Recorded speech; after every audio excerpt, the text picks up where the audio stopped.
the ultimate goal is very simple, and that really is to live in this world with an open heart, a world that's, really full of compassion, full of love.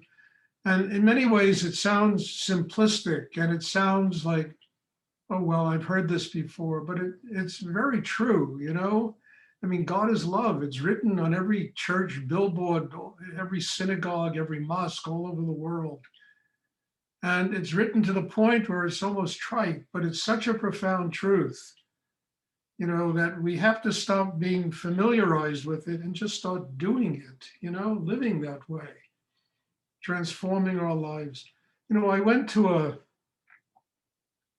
uh, I think I talked about that, but I have a student in the European classes, went through a very tragic thing. I'm talking domestic abuse to the ultimate horror, you know? And they had a meeting with, representatives to UN and all kinds of people. And, this young lady, who is not a young lady anymore, but I've known her very well, was at her wedding. And, for years I've known her and her whole family. And I listen to them talk, and they have all these political solutions. They have all these financial solutions. They have all these solutions for domestic abuse, and how they have to monitor it and be sure that it never happens.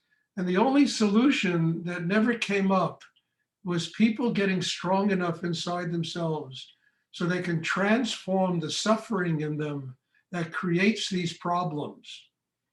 They can transform that horror that they live with, that creates problems that they inflict people that are supposed to be on people that are supposed to be their loved ones. And that's really part of what meditation is all about, is transforming, the difficulties, the tensions, the problems we have in ourselves, turning them into an open heart, turning them into harmony, balance. Now, in many cases, this might sound like weakness. I mean, the strongest people I've ever known are people that can live here with their hearts open. Because there's so much literally in life that tests it. There's so much crap that goes on in this world that we are constantly being tested. Can we live here with our hearts open? And this to me is the key to any kind of spiritual evolution. And it takes an enormous amount of strength to do that in oneself. And it takes the work of years of transforming things we have buried inside. We have conditioned ourselves to be afraid, to live in fear, to live with anxiety, to create anxiety, to respond, with anger and emotions and, that drain us of our energy. We are trained like they were born to live this way. And it's really a terrible way to live. And our work is about transforming all that. It's really about learning how to live on the highest levels of what it means to be human. Because living on that level, it not only allows us to function better, but it enables us to open the door that truly leads to God, to spiritual enlightenment, to a freedom from karma, a freedom from all these rounds of suffering and pain, from the domestic abuse that is being written about all the time today, and the horror that took place in, Atlanta the other day. I mean, all of this is just a manifestation of the craziness in people that's never been transformed. That's all it is. Because if people transform that, they open their hearts, they learn how to do this thing. You know what I'm talking about. Their whole way of looking at the world changes. And they're no longer intimidated by life, threatened by it. They can recognize that, as I say all the time, life is simply our teacher. And it's not there to intimidate us. It's there to teach us what we have to learn in order to grow and develop the capacity inside ourselves to connect with higher energy. So, this goes on all over the place, and it's very difficult. And we have to be strong enough not to have it bounce off of us, but to learn from it what we need to do to grow inside ourselves to change. Because it's never going to go away. You know, it hasn't in my lifetime. I mean, all the crap, you just turn on the news and you are just bingo, just obliterated with it. All the madness that goes on in the world. But, you know, you either learn from it or it sucks you into it and it takes your life away. So our job is to build a chakra system that can do what I'm talking about. You know, I mean, I guess it's not for everybody because everybody's not here. But I think people that simply learn how to do what I'm talking about can transform all of that anxiety and pain and anger and fear into a life that is capable of dealing with the kind of nonsense we have to deal with every day. And it extends from one's family right out to 7 billion people that live in this world. The stuff we have to deal with every day. What alternative do we have but to build that kind of inner strength? Otherwise, man, life just rolls over us. And I don't think anybody wants to live with life rolling over them. But then it takes a lot of guts to build the kind of system I'm talking about. And that's all these classes are about. You know, that's all they're about.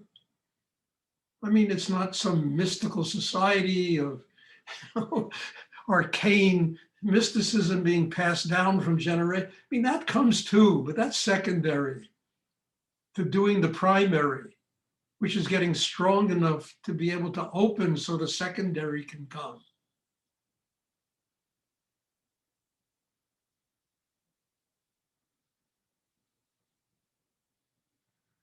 And I think, I mean, I've had to deal with it all my life.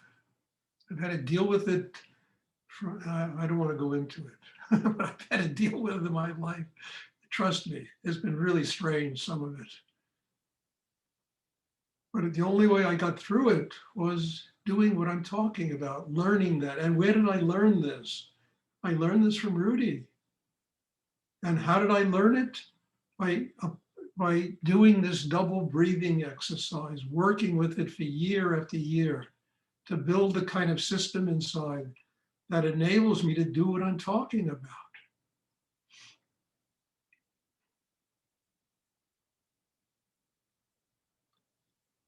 So please try and work really deep inside. And God is love, you know? That's all it is. It's just love. It's the highest language that any human being can speak on the earth. So let's not get that language, you know, full of a lot of static that comes from the lack of development in ourselves and the inability to truly live in that light of love. So please, everyone, work really hard inside. We'll have a meditation class. Question I would like to ask. I have a question, Stuart. You usually say, you know, please work very hard on yourself as you start the meditation. And I just wanted to ask you to talk a little bit about what it means to work hard within yourself, or how would we know if I'm doing that? Well, I'll answer the second part first. If you really open and develop the chakra system the way I talk about doing this, you'll know. You'll feel an incredible inner transformation take place in yourself. You'll be able to tap much deeper energies. And how do you know you're working hard? Working hard doesn't mean you force. It doesn't mean you strain. It doesn't mean you push. It means that you just take your need deeper. The need to grow, the need to have a spiritual life, the need to be with God. It has to go deeper. And as it goes deeper inside you, it will demand that you make, a greater effort to go even deeper inside yourself. Um, I mean, working hard is almost synonymous with learning how to relax very deeply inside yourself. I mean, in order to do deep, sensitive, penetrating inner work, we have to let go. We have to relax. We have to truly, arrive at a place inside ourselves where there's a calm, there's a nothingness, there's us in a state of surrender. And you'll know, I mean, it's just that everything, the way you see the world changes, the way you open changes, the way you speak to people changes, the way you deal with your daily life changes, the way you eat your food changes. Everything begins to change. The sensitivities that we have to life get more profound and deeper. The kinds of people that we want to spend our time with changes. I mean this. That's how you know you're working deeply in yourself. Life is telling you. And that depth of work is completely contingent upon one's need to grow. That's what it's contingent upon. And if that need is not deep inside you and that hunger isn't real, understand, then the transformations, yeah, they could take place sometimes in a negative way. And then, you have no problem sitting down in a disciplined way and practicing your inner work. There are no excuses. You have to, well, okay, I'll meet them an hour later. You have dinner, I'll have it, a half hour, 40 minutes later. There are no excuses. The need is so real that you develop a priority in yourself that says, look, where am I getting the energy to grow like this? Where am I getting the energy to change like this? Where am I getting the energy to connect with higher energy in the universe, God? I have to do it and make it a priority. Where am I getting the energy to deal with my job, my family, the politics in the world, the economics in the world, So one makes it a priority. Then your need is being tapped and you know that you're working deeper on yourself. And it's not like you give up your day. It's like an hour, hour and 15 minutes, basically. And, I don't know where on this planet you could sit for an hour and get energy like this, or even when you sit at home alone to get the energy that manifests, the development that takes place inside one. That's how you know.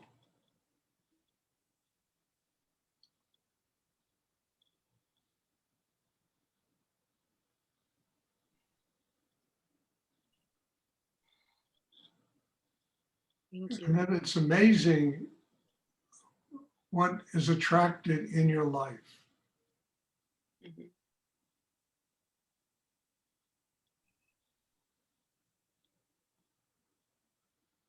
Does anyone else have a question they would like to ask?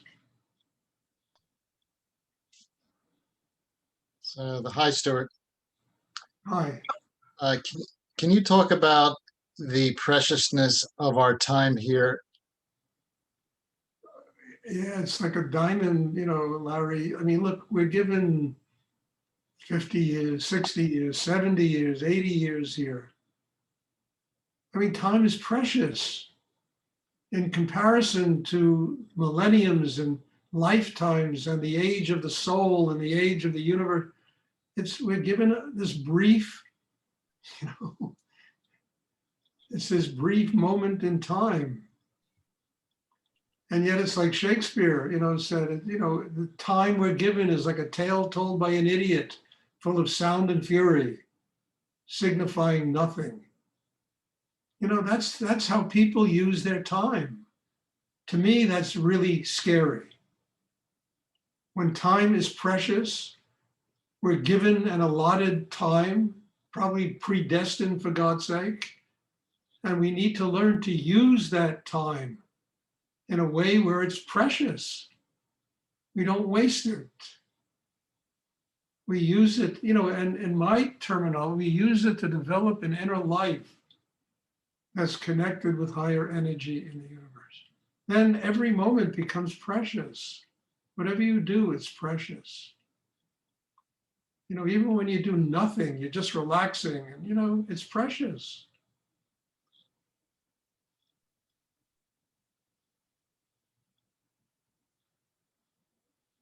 And we take all this for granted. Everybody assumes they're going to be around forever.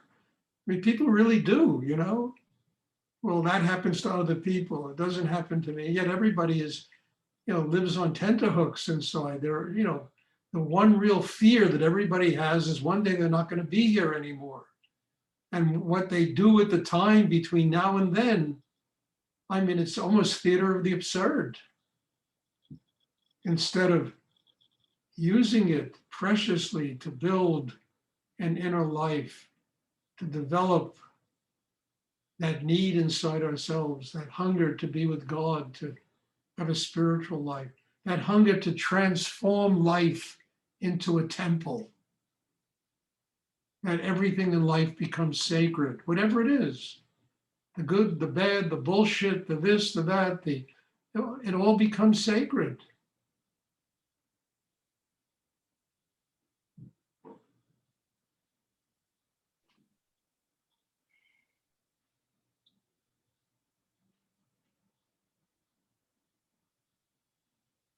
That's what I mean by life being precious.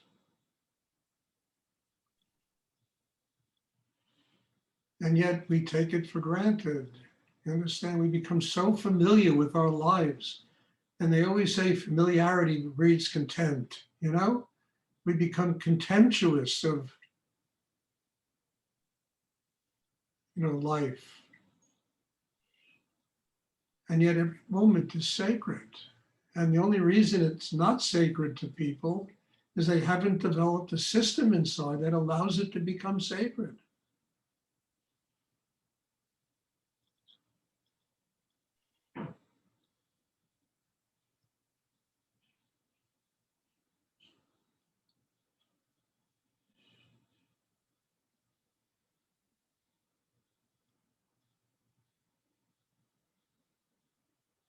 I mean, in the time of COVID-19, it's very difficult I know in my own life, I've started a treasure hunt. I've gotten myself back into the art world again. And I enjoy that. To me, that's precious, finding wonderful objects and great pieces of art. And, with the possibility of getting them and, passing them on to somebody else maybe. And I never thought I would do this, but COVID-19, there's not a lot you can do and you got to find what you can do.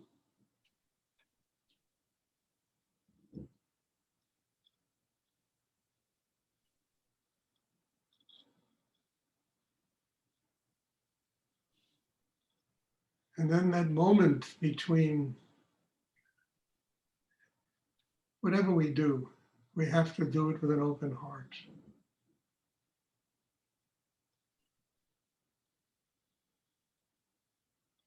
Does anyone else have a question I would like to ask?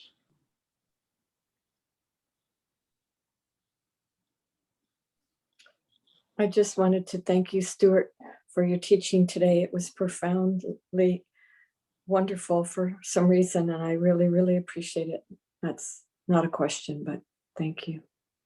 You're welcome. And, it's nice to be appreciated. Okay. To get some feedback.